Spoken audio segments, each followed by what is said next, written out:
porque acho que ele... E aí, tudo bom? Poxa, e aí? Tô querendo tomar um café com você. Bom?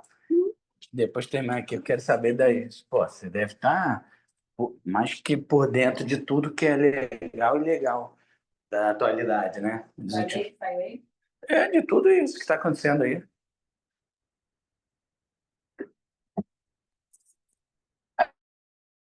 Que esse setor?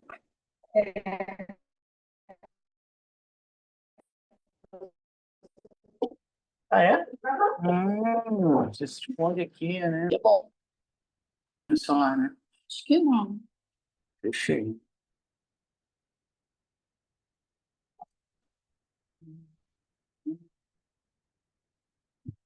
Só tá dando para ouvir? Não está sendo gravado. Pessoal, dá para ouvir? Dá para ouvir. Então, vamos lá. Então, só abrir aqui. Pronto. Próximo, Hélito, por favor.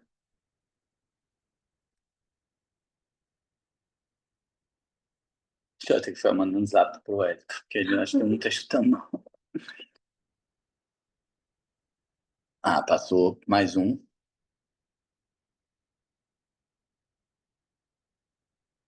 Mais um. Pode passar mais um. Então, a gente estava falando aí da fisiopatologia, né, da epidemiologia, que é uma porcentagem pequena dentro da UTI, com desfecho de mortalidade alta.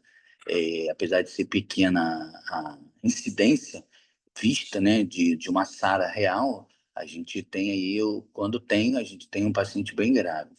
E dentro dessa fisiopatologia, repetindo o que eu falei anteriormente, ela é caracterizada, então, pelo insulto agudo, né? Como descrito em 88, no critério de Berlim.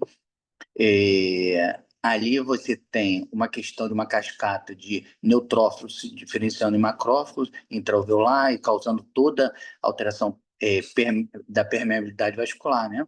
Levando esse insulto, esse edema, principalmente inflamatório. Não é tanta congestão, é mais inflamação ali na MAC, prejudicando aí, como a gente sabe, a perfusão e com isso alterando a PF desse paciente, a relação ao PaO2 da FO2, né? E aí com essa presença aí desse exudato, a gente acaba prejudicando a função do surfactante e com isso causando essa redução da tensão superficial, levando esse colabamento, esse instante aí difuso, e que a gente vai ter um pulmão duro e com uma troca ruim, uma PF ruim. Próximo. Próximo. Acho que vou colocar aqui, né? Próximo. Espera aqui. Beleza, então. Bom, a etiologia, como eu falei, a maior parte aí vem de origem pulmonar, 40%, comparado aí a, por exemplo, outros, né, em torno aí de 20%. Então, a questão pulmonar normalmente é o dobro, é o mais apresentado dentro da SARA na unidade fechada. E como a gente sabe, essa diferenciação aí da SARA de origem pulmonar, ela tem uma agressividade maior, sendo que quando a gente fala de sepsis, a gente está falando de uma agressividade, seja ela extra ou de origem pulmonar, de uma piora no prognóstico desse paciente, desfecho de óbito maior. Próximo.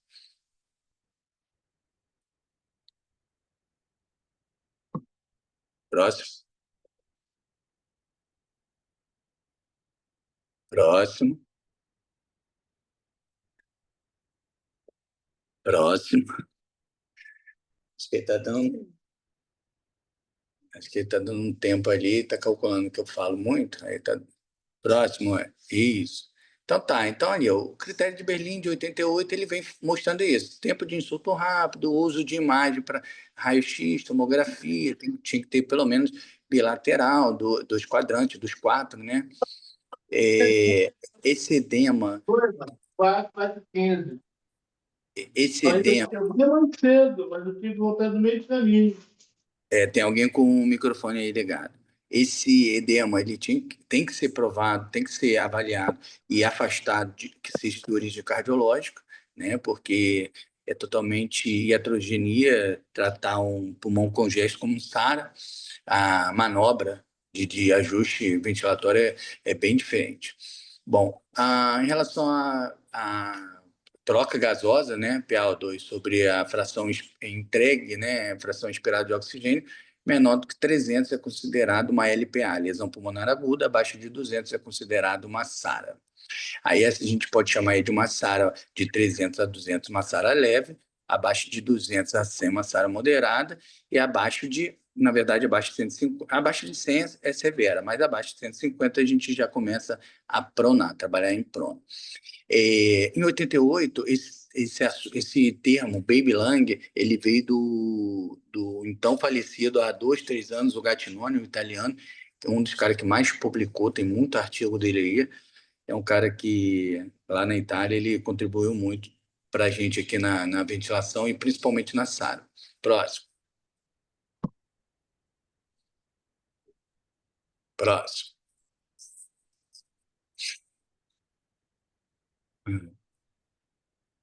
Beleza, aqui dá para mudar? Dá. Aí tem que ser. Vamos lá. Bom, aí a gente começa. Opa, tudo bem? Nada? Aí a gente começa a entrar na questão da ventilação protetora. Vou falar um pouquinho, depois vou mostrar que esse trabalho lá em 1988 foi o diferencial para a estratégia protetora. Bom, a ideia do o conceito da estratégia protetora, que é a proposta da aula, é justamente com grande parte do pulmão estar colapsada e o volume corrente pequeno, é necessário proteger os alvéolos de fraturas, de barotrauma, reduzindo assim as viles, né? VILI em inglês, que é lesão induzida pela ventilação mecânica, pelos ajustes. Então, para isso, é necessário alguns ajustes, né? Volume minuto de 4 a 6, né? Quanto mais grave a SARA, mais próximo de 4, se não 4 ml por quilograma peso, para a gente poder trabalhar o menor volume de distensão alveolar para maior pressão de manutenção. Então, a gente trabalha com uma PIP mais alta, aumenta o espaço morto anatômico, e a proposta é essa, justamente porque quando a gente aumenta o espaço morto anatômico em relação a um shunt muito grande, né, levando uma SARA lá grave, por exemplo, uma PF abaixo de 100, esse paciente vai vir parar por uma acidose respiratória importante. Então, a gente acaba proporcionando técnicas com a PIP que a gente possa aumentar essa capacidade residual funcional e as custas de muita pressão. Então, a gente acaba tendo que trabalhar com baixo volume. Bom, o valor predito, eu vou mostrar aí a tabelinha que a gente usa, a fórmulazinha, para a gente não calcular, principalmente nessa área de orelhada, porque isso aí, desde Berlim, ele já fala que quando a gente está trabalhando com um paciente extremamente grave como esse, seguir esses critérios de ajuste de peso. No trabalho que eu vou mostrar lá no final, ele sugere, na metodologia, levar uma fita métrica à beira do leito para a gente poder tirar o tamanho do paciente. Então, para vocês verem como é que, já desde 88, eles levam bem a sério quando a gente trata na ventilação mecânica. Bom, já se falava em pressão de platô menor que 30 para pessoas que têm um IMC até 29,5, ou seja, antes do grau chamado obesidade 1, né? E a gente sabendo que o paciente tem uma complacência aumentada na obesidade, a gente aceita uma pressão de platô, a gente está falando isso aí já tem alguns anos, né? Até 40. Bom, a pressão de pico, ela é mantida aí, no geral, menor que 40, mas um pouquinho maior, 50, quando você tem esse perfil de paciente também obeso, com IMC acima de 30, considerado já obesidade grau 1. Bom, a hipercapnia permissível. Isso aí é uma coisa que veio aí de 2013, assim como na relação dessa diretriz de 2024, começou há um ano atrás, através no congresso lá em Floripa, com essas 3 sociedades. Em 2013, na verdade, é uma reunião de dos últimos 5 anos, compilado de alguns artigos, né, de alguns congressos, que os especialistas, experts, resolveram em 2013, aqui no Brasil, criar uma diretriz para dar um norte aí do que estava sendo feito, né? E aí a hipercapnia ela começa a entrar, porque Até então, você ventilar a SARA com um espaço morto anatômico aumentado, uma capacidade residual funcional aumentada, através de uma PIP alta, com um volume minuto baixo, por exemplo, 4, você vai causar um CO2 antifisiológico inevitável. Mas aí até quanto? Então, trabalhos aí, artigos de 2010 até 2013, multicêntricos, vários trabalhos, foram reunidos e aí chegaram à conclusão que uma hipercapnia, que na verdade esses trabalhos foram já os primeiros trabalhos foram publicados já de 2000 para cá, tá? Não foi nem de 2010, não. Tem bons trabalhos aí já falando da questão de aceitar o CO2 mais alto, mas existe alguns trabalhos que falavam um pouco mais, um pouco menos. Mas aí, em 2013, veio essa questão da gente começar a bater o martelo de aceitar essa hipercapnia permissiva, o termo é esse, de 80, né, para esse paciente. Então, é um paciente que vai precisar trabalhar com parâmetros de volume mais baixos e vai acabar retendo mais CO2.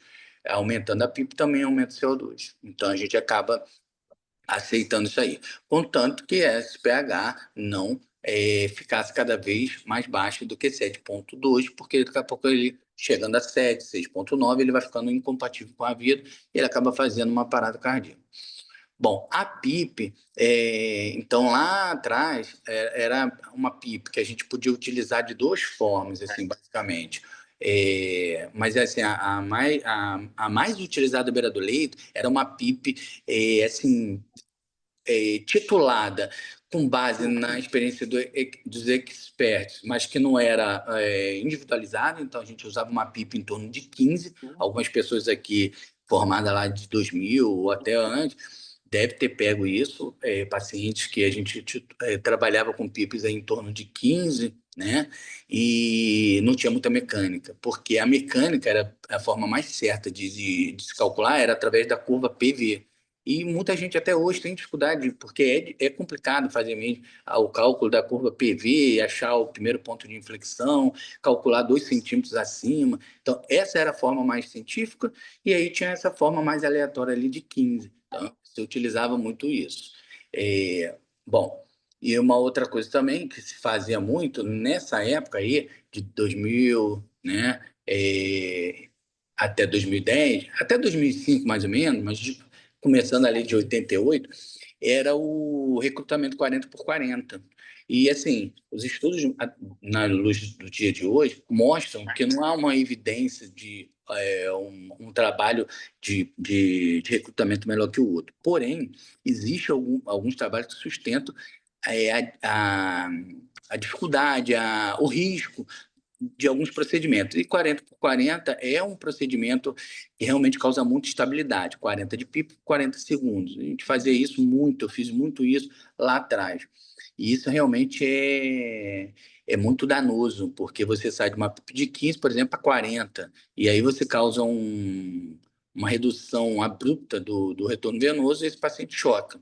E aí ele choca, e aí ele começa a fazer mais acidose, aí ele começa a brigar com a prótese. É um paciente que realmente é um pouco mais complicado. Mas ainda vai ter gente que faça e defenda, porque tem trabalhos que sustentam que não, nos dias de hoje, que não há evidência de uma coisa melhor que a outra.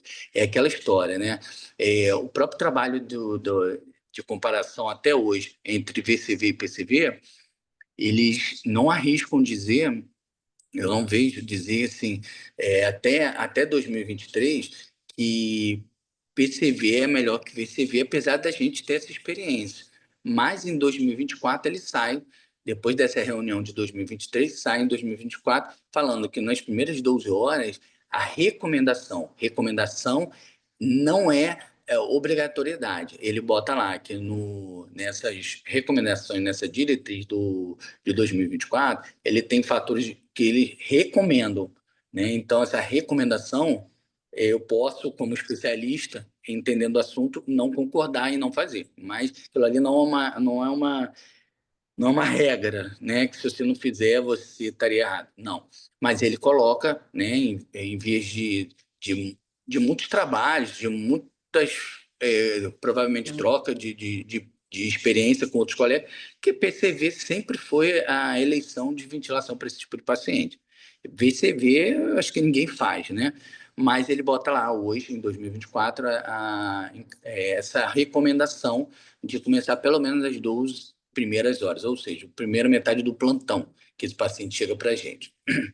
E a PIP ele era usada para evitar esse colapso. Então, vocês verem como que ainda em 88 deu uma norteada, deu uma melhorada, né?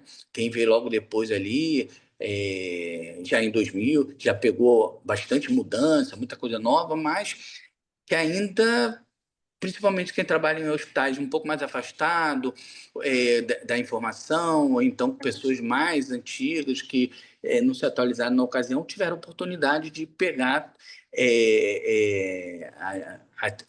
o protocolo antes de 88 e aplicar na prática ali. E muitas pessoas, inclusive, foram salvas, outras não, né? Óbvio, com isso. Bom, em relação à prona, a gente vê que a estratégia é que seja utilizada com um PF abaixo de 150. Uma coisa que eu já tive a oportunidade de ver aqui, e assim, não é gratificante de ver, porque não é interessante isso tem muitos anos, tem muitos anos atrás, pronar paciente traqueostomizado. Então, a diretriz de 2024, ela deixa bem claro que a prona, ela tem que ser nas primeiras horas, tá? Nas primeiras 24, 48 horas, e a prona tardia, ela deixa bem clara, com base em muitos estudos científicos, que já não tem mais tanta evidência. E até hoje a gente vê muito isso, vamos pronar o paciente depois de uma semana e tal, e às vezes o paciente até responde. Então, porque de repente ele não era essa SARA toda, ele era um paciente que de repente estava com um ajuste, causando um pouco mais de acidose, um paciente que estava com dor ou secretivo ou broncoespasmo, em que na hora da coleta da gaso a PO2 estava baixa e a oferta de FO2 compensatória um pouco mais alta no cálculo caía no critério de SARA quando que era uma LPA, vamos dizer assim, né? Então, a pronação, hoje, ela é bem clara, que ela tem que ser nos primeiros dias, e mais para frente eu vou falar de algumas coisas que 2024 ele também vem martelando aí para a gente poder ficar atento.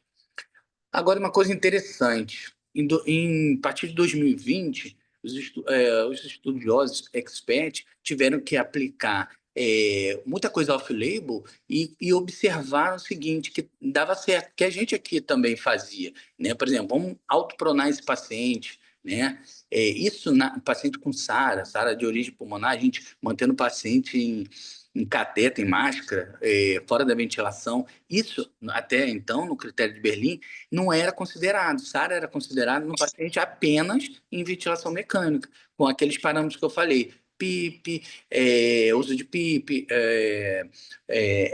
PF, infiltrado, que não fosse de origem cardiológica, insulto rápido. Tal. Hoje, além desses requisitos, hoje a gente inclui, a partir de 2023, desse congresso, saindo agora em 2024, os pacientes que estão fora da ventilação mecânica, que estão com SARA leve a moderada.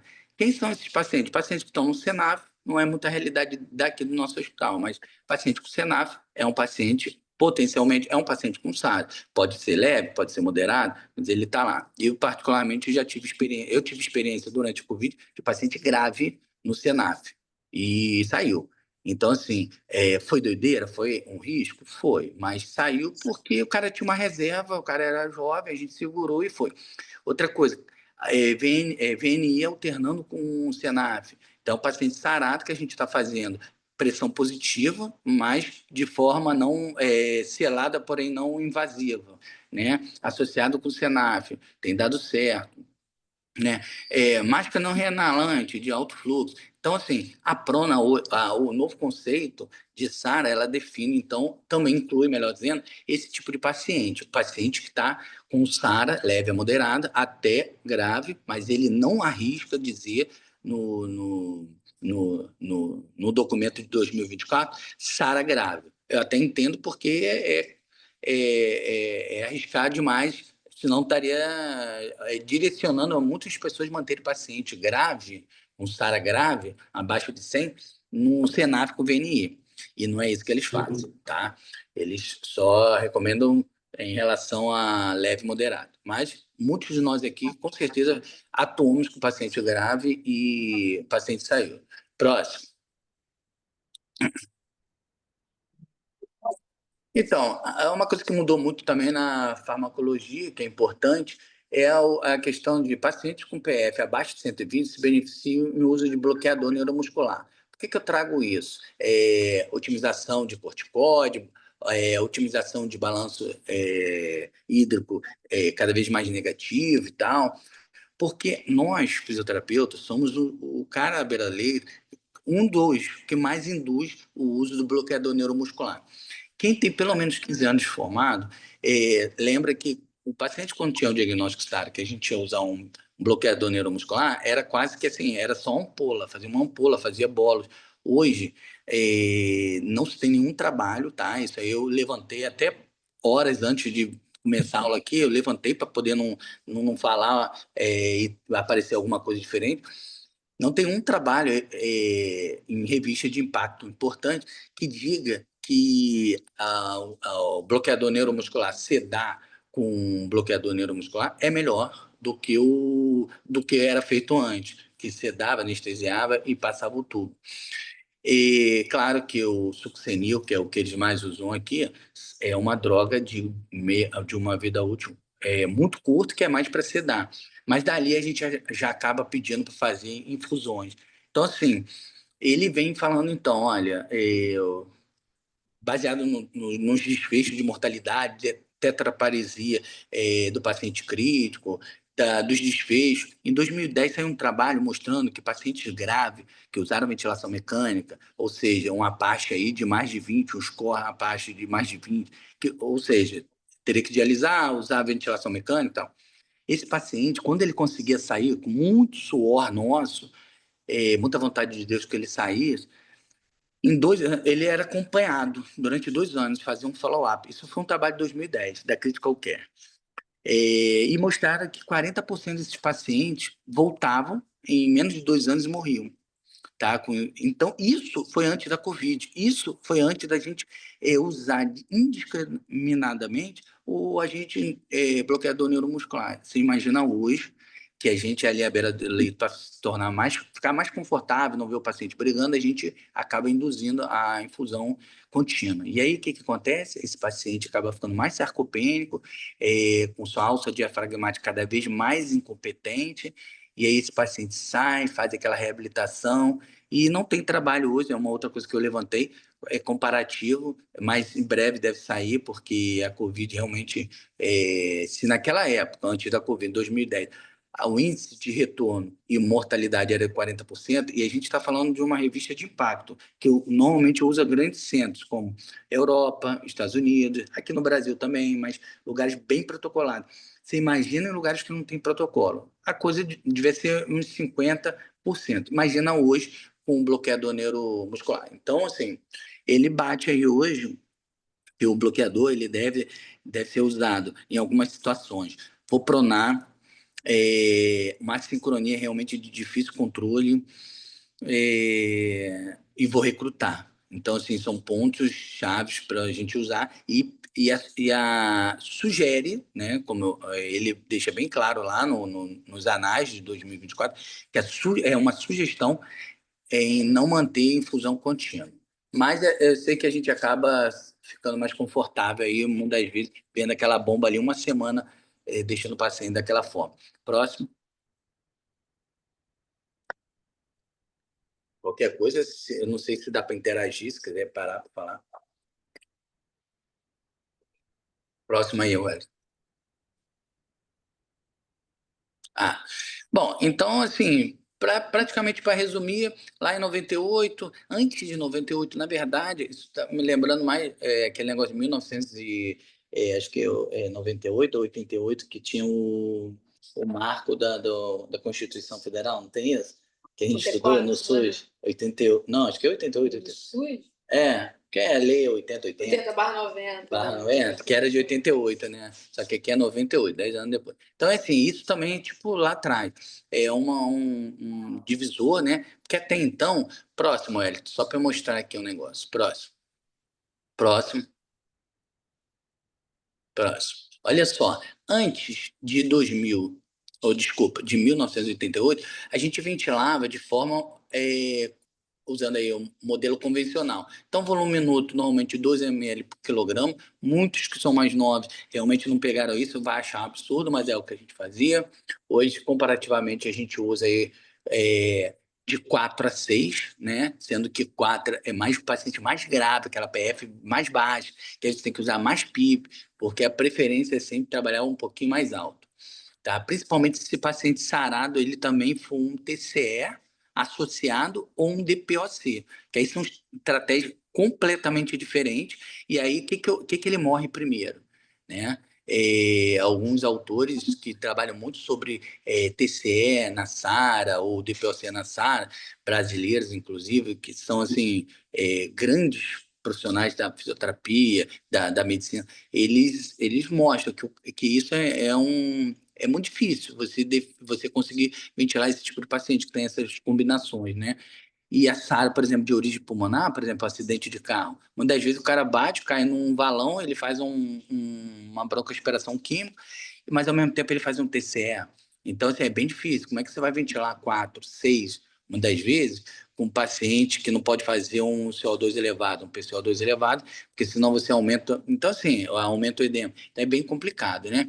Mas aí, voltando aqui só na SARA, então a diferença hoje de 4 a 6, tá? De preferência sempre trabalhar com 6, 4 seria o paciente mais grave, ventilava-se com fluxo de onda quadrada, tá? Então lá no modozinho VCV, por que que a gente, por que que se optava a onda quadrada? Porque a gente consegue manter a mecânica online ali, né? Vamos dizer assim, nessa época aí, a grande maioria dos respiradores nem tinha monitor, você tinha que comprar a par.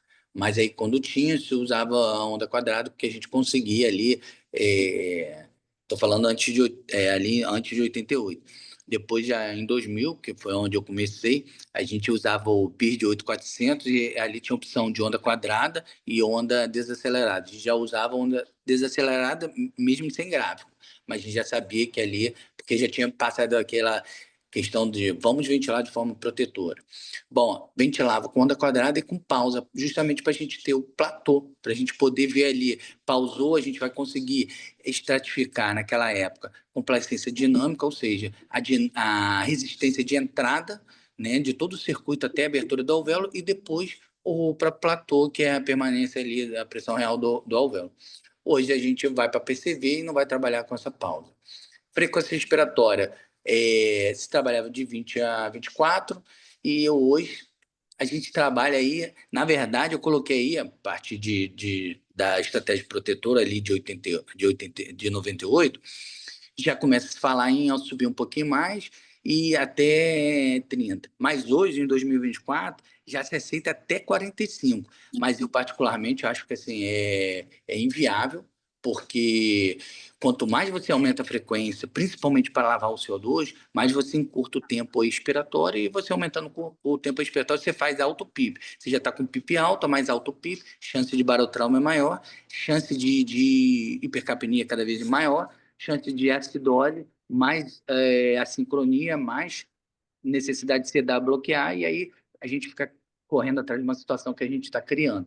Então, mas a literatura fala. Então, não estaria errado a gente pegar uma pessoa com uma frequência respiratória de 30. Eu, particularmente, acho que assim, tento o mais baixo possível, porque eu acho muito agressivo você encurtar o tempo de janela expiratória.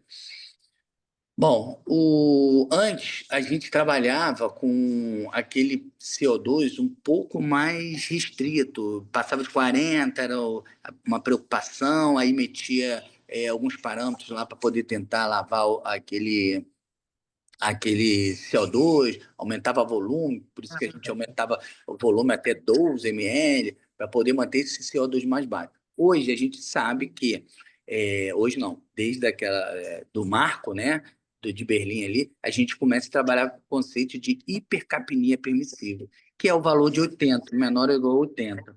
Então, assim, a gente vai aumentando a PIP, vai aumentando a frequência respiratória, vai diminuindo o tempo, já está com FO2 100%. Conclusão, esse paciente vai aumentando a PIP, né, que eu falei, cada vez mais a gente vai diminuindo perceber, e aí com isso vai caindo o volume, então a gente vai aumentando cada vez mais o CO2, até onde tolerar. Então, os estudos inúmeros mostraram que até 80 nesse paciente custo-benefício viável, tá? E naquela ocasião, principalmente depois ali de 2000, saiu algumas diretrizes, revistas, falando sobre pacientes que passavam da casa de 80 usar a técnica de TGI, tá?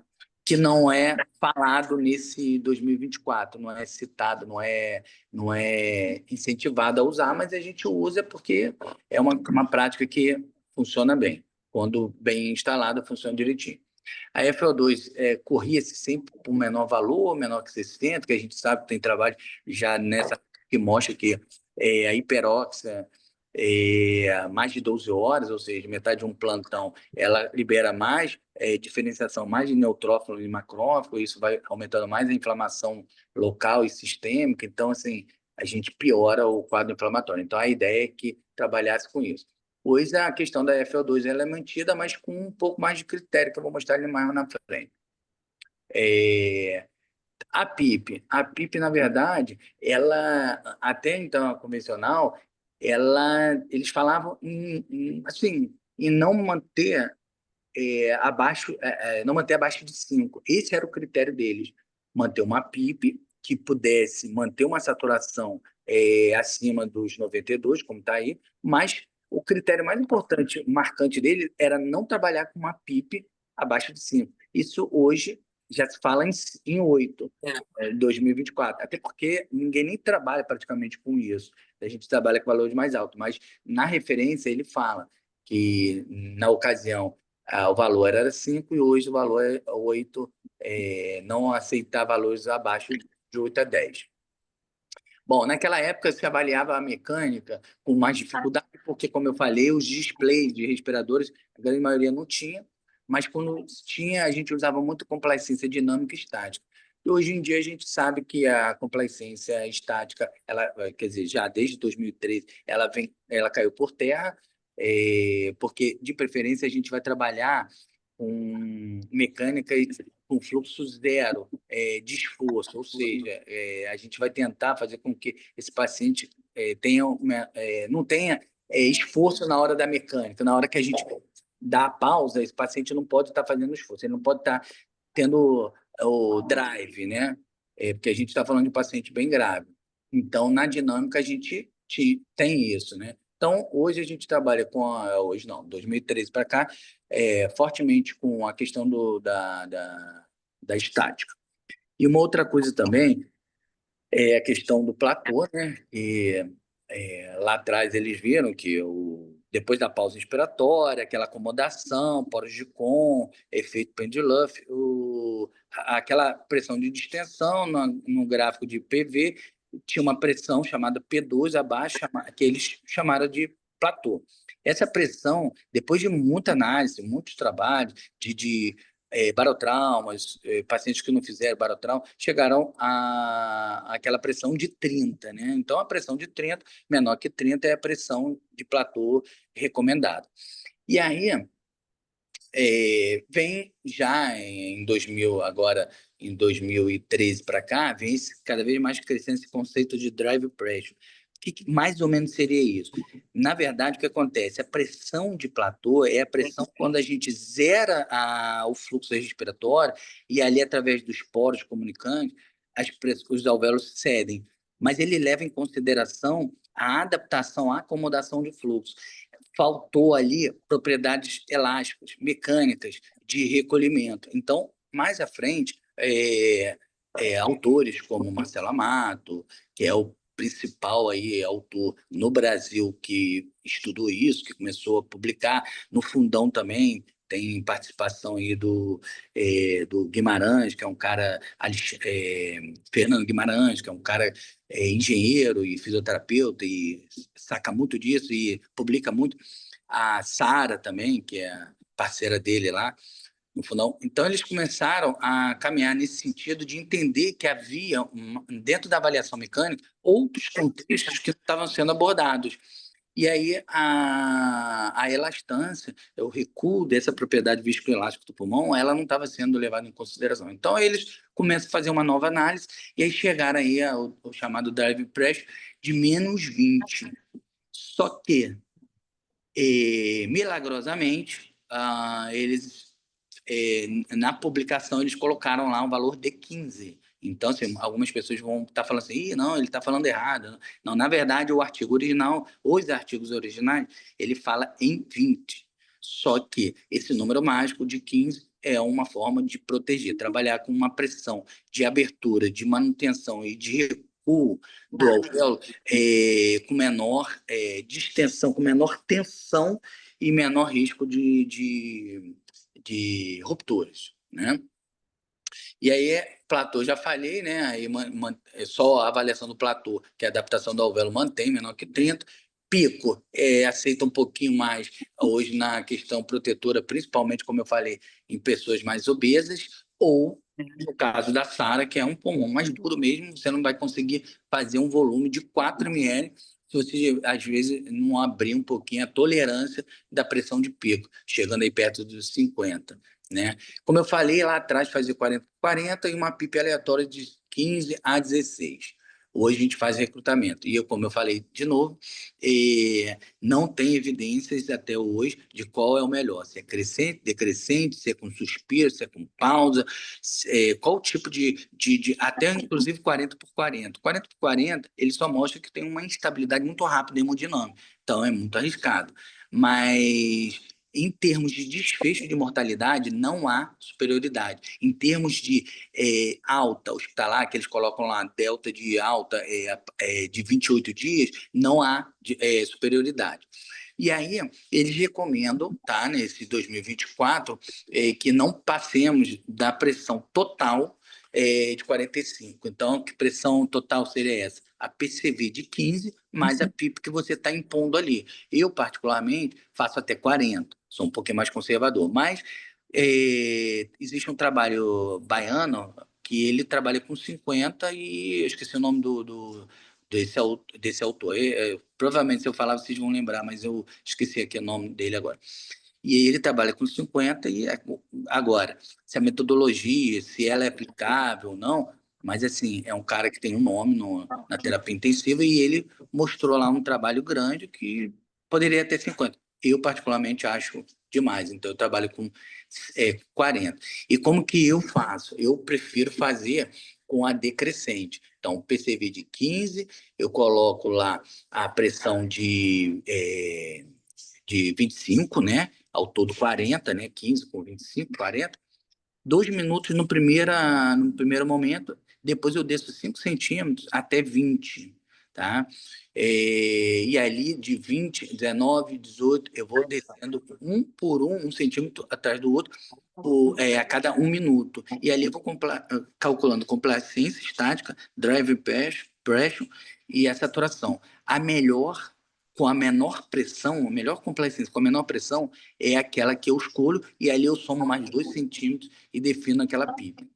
Então, essa é uma forma. Agora, você pode fazer subindo. Você pode começar agora. Outra coisa, descendo, você pode descer também até 8, e subindo, você pode começar de 8 e até o total de 45 até 50. Não estaria errado, mas tem maior risco. Próximo.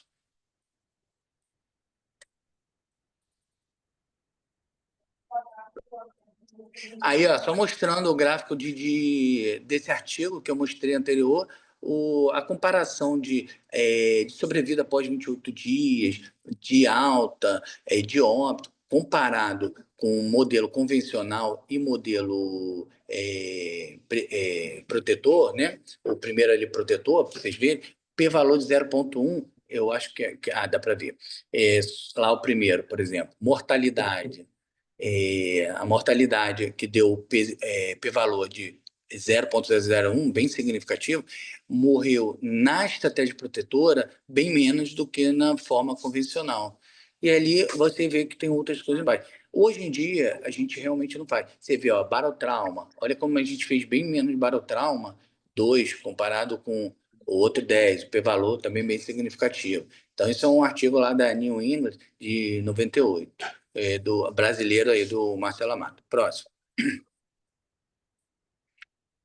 Aí, como eu falei, em 2023, nesse congresso em Floripa, juntou-se a Sociedade da AMIB, de Pneumologia Brasileira e de Anestesiologia, mas apesar de não sair aqui na frente, o de anestesia. Mas você vai ver que nas descrições, muitas coisas eles falam do grupo da anestesia. Bom, então, o que eles acrescentaram aí?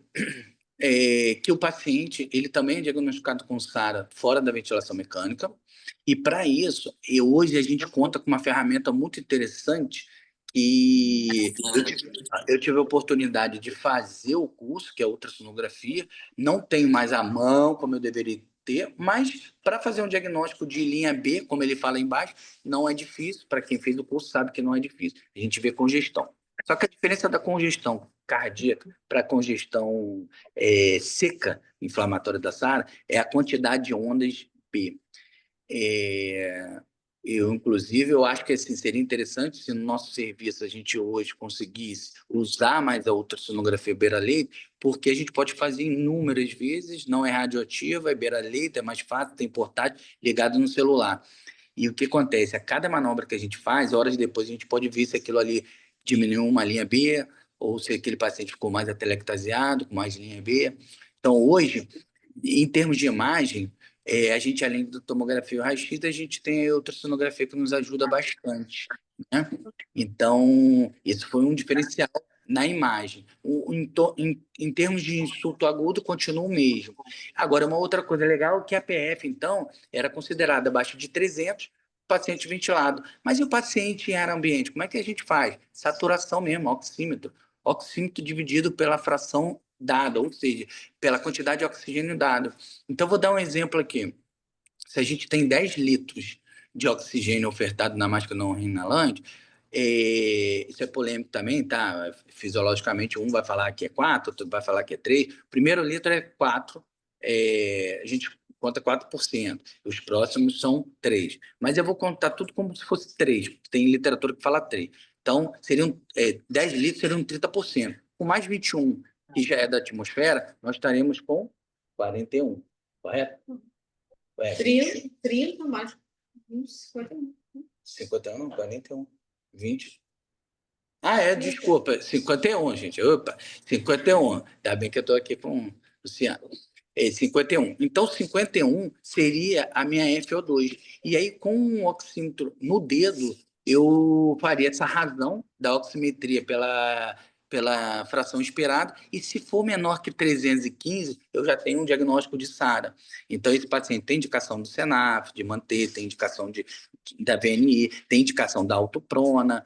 É um paciente que vai entrar num esquema de corticóide mais pesado, é um paciente que a gente não deve mobilizar, a não ser, por exemplo, prona, ou então posicionar a cabeça durante a prona, porque causa aqueles problemas todos de imobilidade, né? Então, a diferença de 2024 para o anterior é acrescentar a imagem pela ultrassonografia e o paciente fora da ventilação mecânica. Próximo. Isso tudo, claro, que veio por causa da Covid, né? A Covid mostrou aí muita SARA fora da ventilação mecânica e a gente conseguiu alguns casos melhorar. Aí embaixo você vê uma ultrassonografia mostrando aí várias linhas B, né? Não é difícil isso aí. E ali ele vem os conceitozinhos, né? Critério para leve, moderado e grave. Bom, fatores de risco e origem continuam o mesmo. Incidência aguda, rápida, evolução, diferenciando sempre que existe o tipo SARA pulmonar, SARA extrapulmonar, o temporalidade é a mesma coisa de insulto agudo, né? A imagem só aumenta a questão da ultrassonografia. E aí, quando ele fala, por exemplo, aí agora ele separa duas questões de hipóxia, né? A hipóxia do paciente entubado e não entubado. Então, como eu falei, ele separa ali quem é paciente leve, moderado, grave no paciente, no Senaf com VNI, ou seja, é uma hipoxemia fora do tubo e do tubo. Isso é importante, inclusive, para que nós tenhamos à beira do leito, para a gente poder, por exemplo, na manhã, fez ali o checklist, o paciente avaliou e a gente define se o paciente está num quadro de SARA moderado. Na medida que vão sendo feitas estratégias medicamentosas, a autoprona, a ventilação não invasiva, a gente consegue curvar esse cara, se ele está piorando ou não, com base em critérios aprovados por novas diretrizes, né?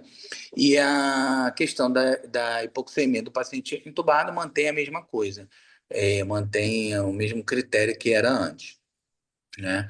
E aí ele fala ali que hoje também a gente tem cada vez mais usado mecânicas beira-leito para ver a gravidade do nosso paciente, estratificar o momento do nosso paciente. Então, antes a gente usava complacência estática e dinâmica, hoje a gente usa muito drive pressure, usa o platô.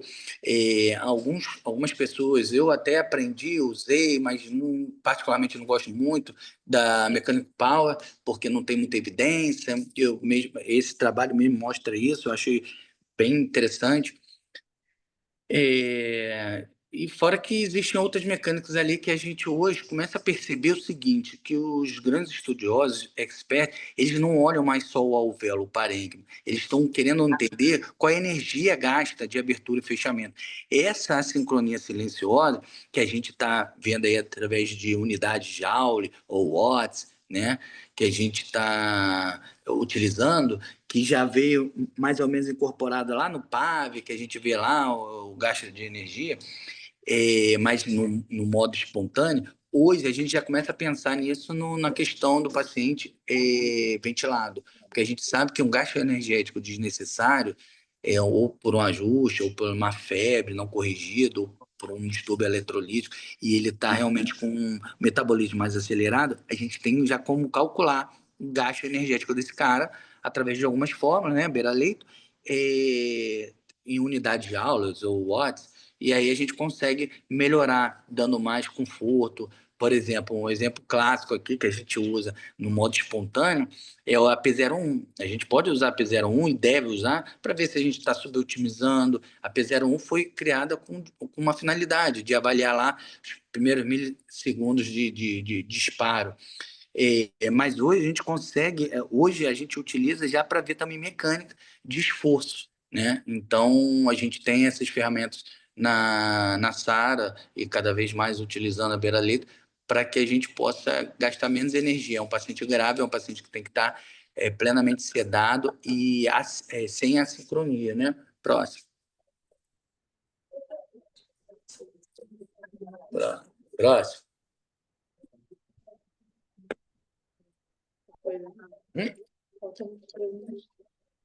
Acho que não. Aqui é rapidinho. Como ventilar, então? Vamos lá. Aqui eu já trago 2024, como que ele coloca. Então, ele coloca lá, modo ventilatório, ele fala, ó, nas primeiras 12 horas na SARA, dar critério para o modo descontrolado, de preferência, PCV, mas aí ele bota lá embaixo, assim, sugere, tá? Então, sugere que você pode fazer ou não. Aí ele bota lá o ajuste de 4 a 6, né? Iniciando desejavelmente com 6, nunca mais baixo. No paciente com TCE, no paciente com DPOC associado, valores um pouco mais altos, por exemplo, o 8 e tal. E ali embaixo a fórmula, essa fórmula depois, se quiserem, eu posso disponibilizar aí. Vai estar na aula, na verdade.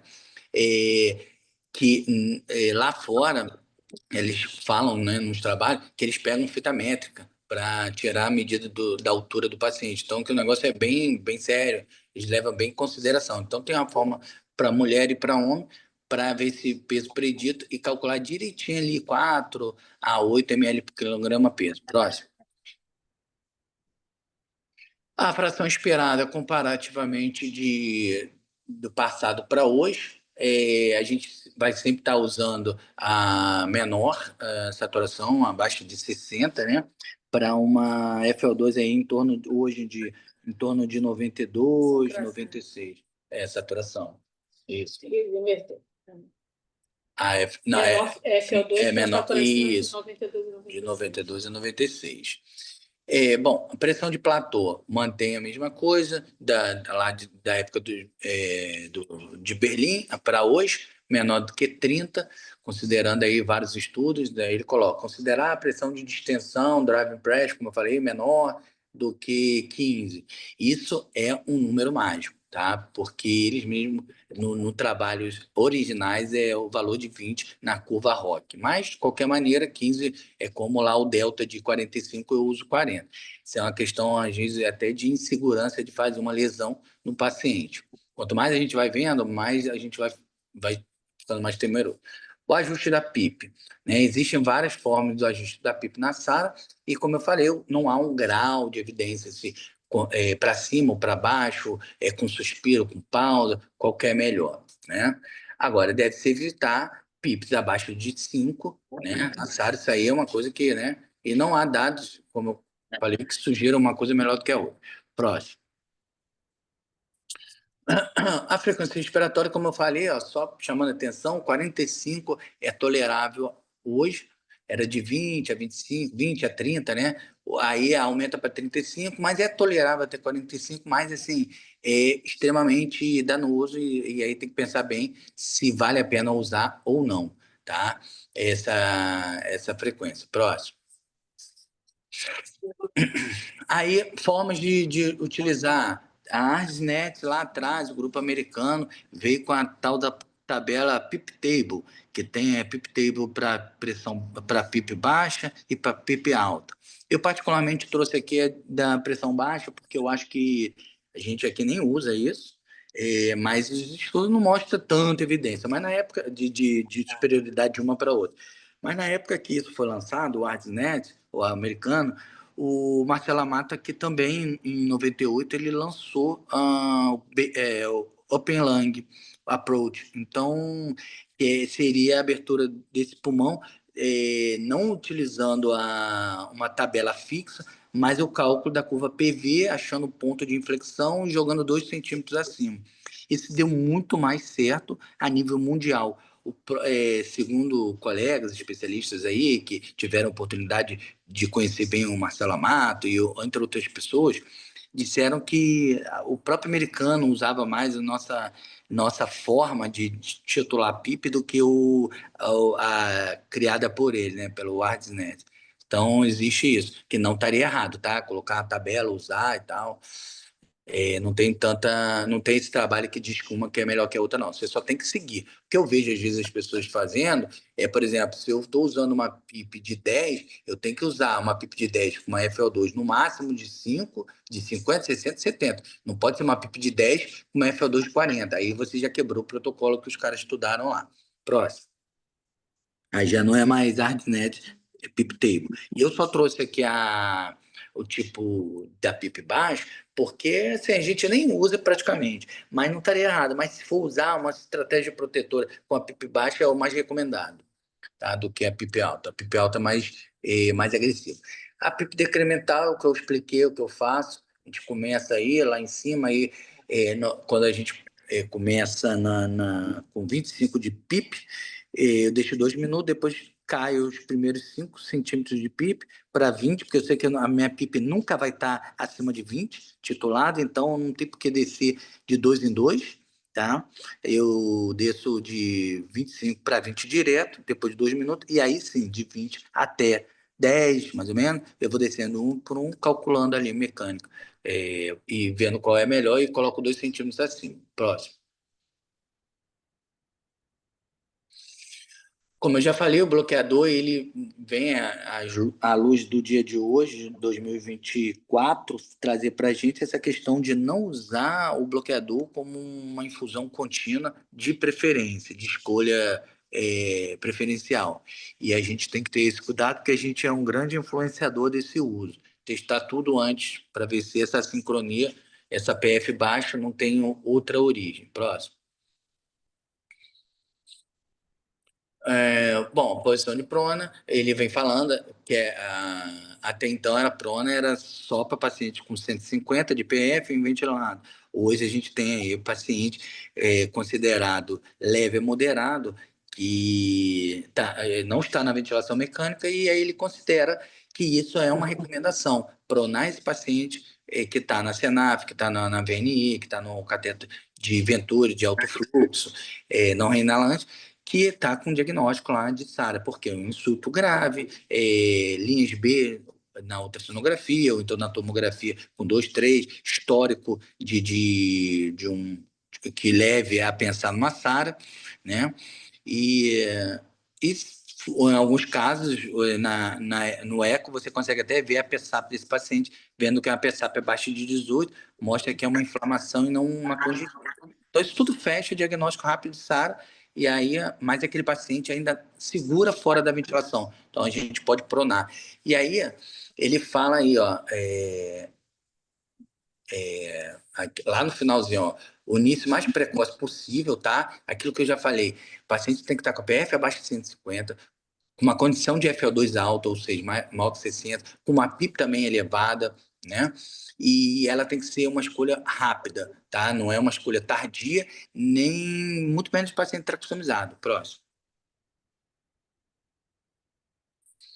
A duração, isso aí é uma polêmica, porque a gente na Covid, a gente fez do jeito que a gente pôde e tudo mais. A manobra, ele recomenda 16 a 20 horas. Ah, mas eu, pô, faço 30 horas. Então, lá embaixo ele fala vários estudos pequenos, observacionais, inclusive nossos aqui, nós observamos isso, a gente colocava 30 horas e tinha um feedback bom do paciente. Só que eles não se sustentam porque eles não têm, na metodologia, um desfecho de mortalidade. Então, na recomendação desses 3 grupos grandes, de anestesia, da MIB e da Sociedade Brasileira de Pneumologia, eles não recomendam esses pequenos vários trabalhos. Então, ele coloca lá de 16 a 20 horas, tá? A prona. Então, a prona deve durar aí de 16 a 20 horas, tá? E naquele critério de ser o mais precoce possível. Próximo.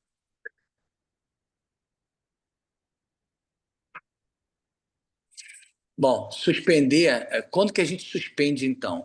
Melhorou a PF, a gente volta. E essa melhora, ela tem que se dar, a gente acompanha de hora em hora. A PO2, ela tem que melhorar na primeira hora, pelo menos a PO2, mais de 10 milímetros de elevação, tá? Não aumentou 10. Vamos aguardar a segunda hora. Não aumentou. A gente já pode começar a pensar em voltar esse paciente, porque esse paciente não está respondendo à prona. A gente não precisa esperar ele ficar lá 12 horas para descobrir que é PF, ou então colher gases após 6 horas e descobrir que só piorou, às vezes, a PF desse cara, porque deslocou ele, às vezes perde um acesso, é todo um risco. Então, primeira hora tem que aumentar pelo menos 10. Agora, e quando que a gente volta rápido? Quando a gente tem pelo menos uma piora aí, ó, como ele coloca, de uma PF de mais de 20% da relação inicial, antes de você colocar. Você virou na primeira hora, você já tem uma PF em queda, que justifique 20%, aí já vale a pena voltar, não esperar, porque esse paciente não é recrutável, tá? Não está sendo bem, naquele momento não está respondendo bem. Suspender a manobra de prona, então, também quando surgir as complicações, obviamente. Hemoptise, piora grave, hemodinâmica, né? Arritmias, paradas e por aí vai. Próximo. Aí é só um fluxograma do. A gente está quase finalizando, um fluxograma do que a gente pensa, né? Bom, primeiro ali na etiologia, ela é direta ou indireta? É SARA pulmonar ou extrapulmonar, né? A pulmonar pode ser pneumonia, inalação, embolias, aspiração de conteúdo do gás, indireto, sepsis, politrauma, pancreatite, overdose. Aí vem na fisiopatologia, ela pode estar. A gente acreditava até antes de 2010, os trabalhos falavam que as fases eram separadas: exudativa, proliferativa e fibrótica. Que uma ia até de 0 a 3, a outra de 3 a 6, e depois a outra, uma semana depois, começava a área fibrótica. Hoje não, já de 2010 para cá, está bem claro que quando você tem um alvéolo na fase exudativa, ou seja, inflamando, o do lado já está proliferando há muito tempo as citocinas e o do lado já está fibrótico. Então, assim, as 3 fases estão acontecendo ao mesmo tempo. Então, não dá para. Antigamente a gente pensava como os trabalhos fisiológicos falavam, porque a gente pensava nas estratégias de uso de PIP, de corticóide. Nessa fase eu uso mais isso. Hoje sabe-se que do lado de uma que está começando a inflamação, a outra já está fibrótica. Então, já caiu desde 2010 esse conceito de fases definidas. Hoje a gente sabe que não é. Então, o critério de Berlim, ele fala aí, eu vim batendo, tem que ser o tempo de início rápido, usava a questão da imagem, né, da tomografia raio-x, definir qual era a origem do edema, usava o Songans naquela época para poder ver se a PSAP era maior ou menor que 18, maior que 18, congestão, então edema, menor que 18, inflamação, seco, era SARA. Então, aqueles infiltrados era SARA, não era congestão. E a questão da oxigenação, lá embaixo, é a questão da PF, né? E aí, fatores de pior prognóstico, sempre um pouco mais a questão do idoso, né? A etiologia séptica, isso aí é uma coisa que realmente eu falei lá atrás.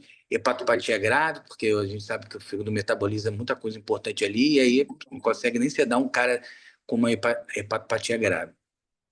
Uma PF que não responde, então pronou o paciente, ele não responde. Recrutou, ele não responde. Então a gente sabe que a gente está diante de um prognóstico pior do paciente, né?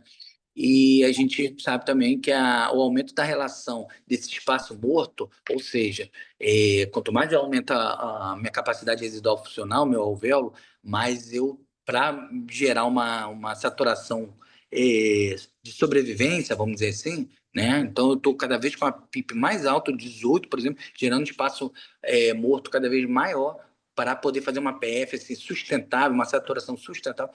Esse cara aumenta o prognóstico de óbito dele. Próximo. Aí esse aqui, eu trouxe particularmente para mostrar que a SARA é uma coisa, é um assunto que interessa muita gente, inclusive o setor que hoje eu me encontro, que é o politrauma. Ele, alguns autores mostram a importância de se começar a ter o olhar, né, já na porta de entrada desse paciente, porque muitas vezes o paciente fica 48, 72 horas conosco e já chegam para vocês numa fase muito mais fibrótica, muito mais grave, quando que poderia ter sido otimizado dentro da unidade de emergência, né?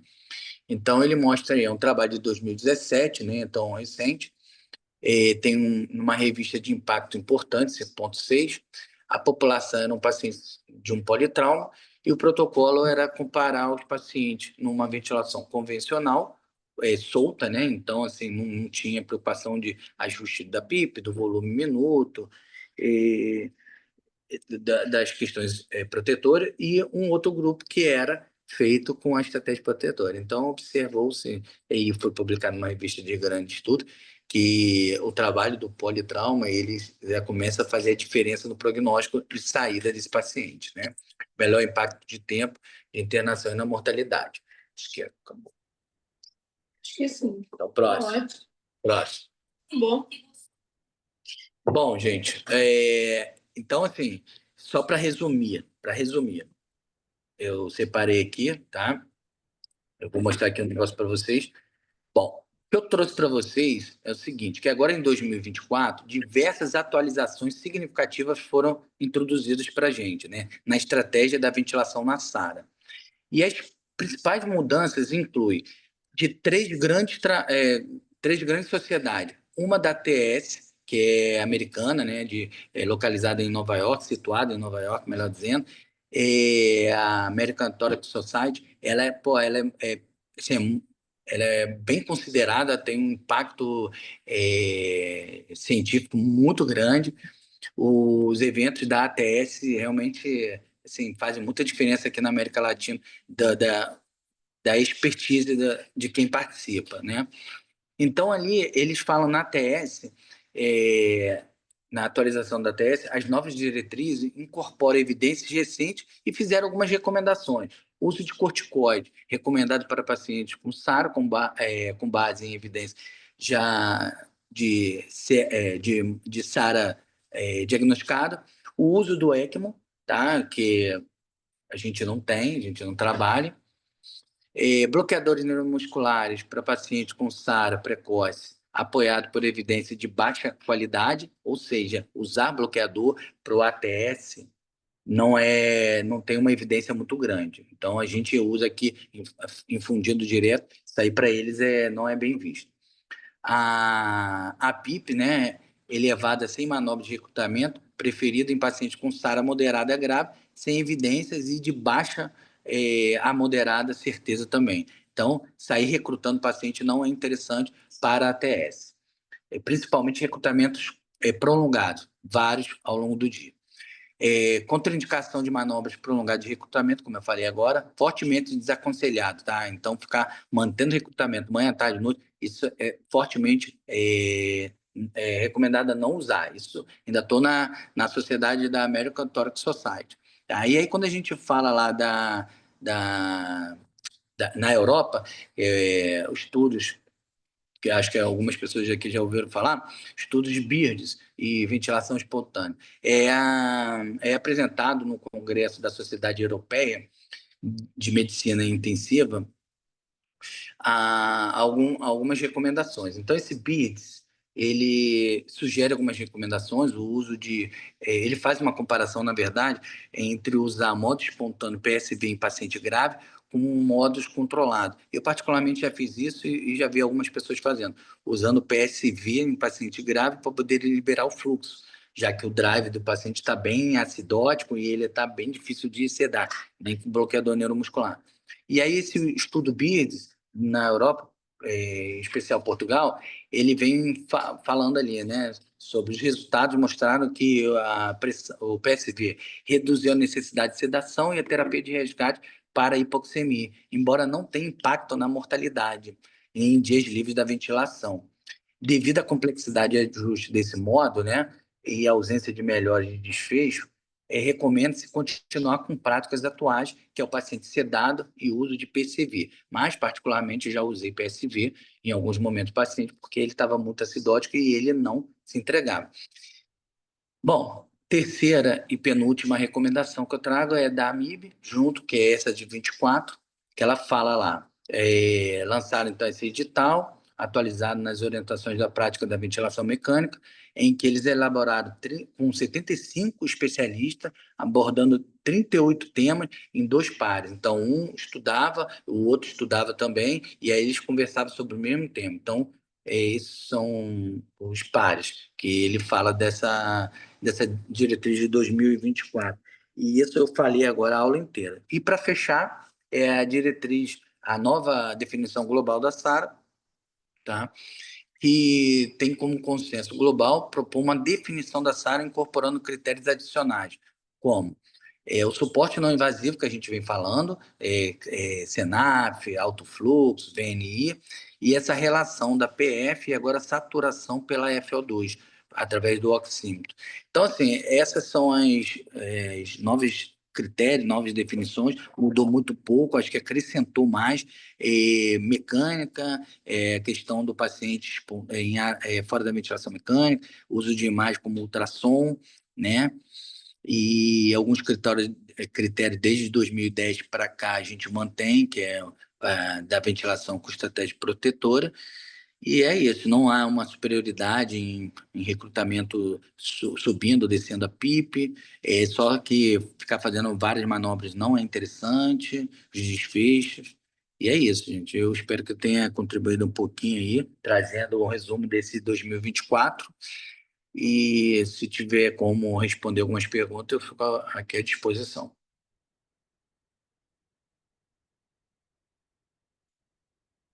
Bom, gente, eu queria agradecer ao Leandro pela aula excelente que nós tivemos aqui. Vai ficar gravada para quem puder assistir depois.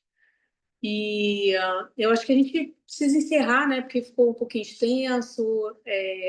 Nós tivemos uns contratempos aí com a questão da tecnologia, mas a gente vai melhorar, tá? Para a semana que vem ficar mais breve, né? Lu, rapidinho. Abre a câmera de vocês aí, para finalizar, né?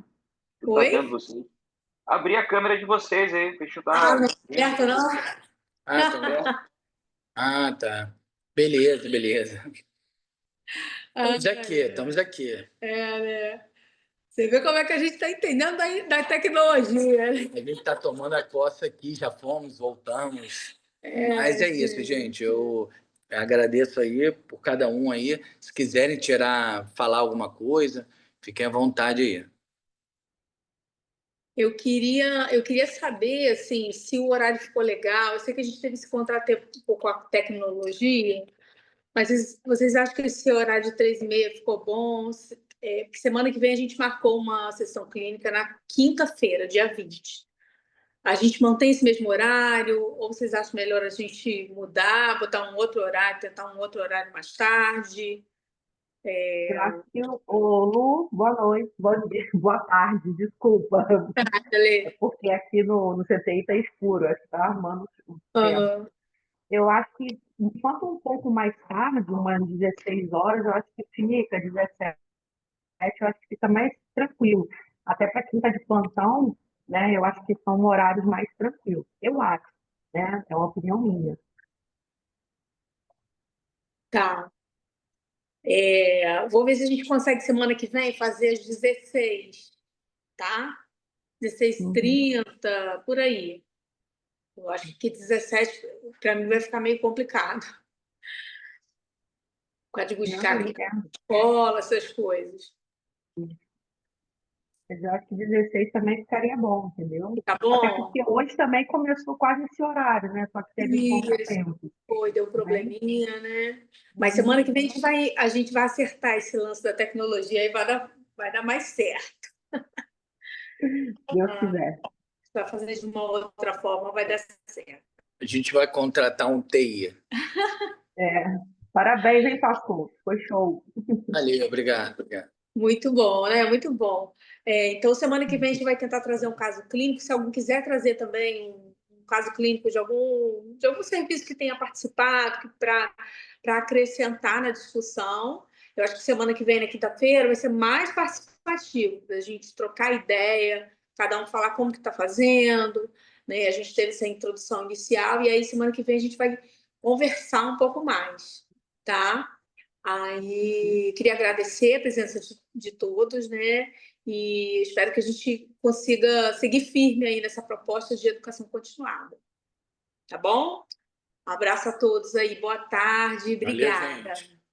Boa tarde. Até a próxima. Até. Até a Valeu. próxima.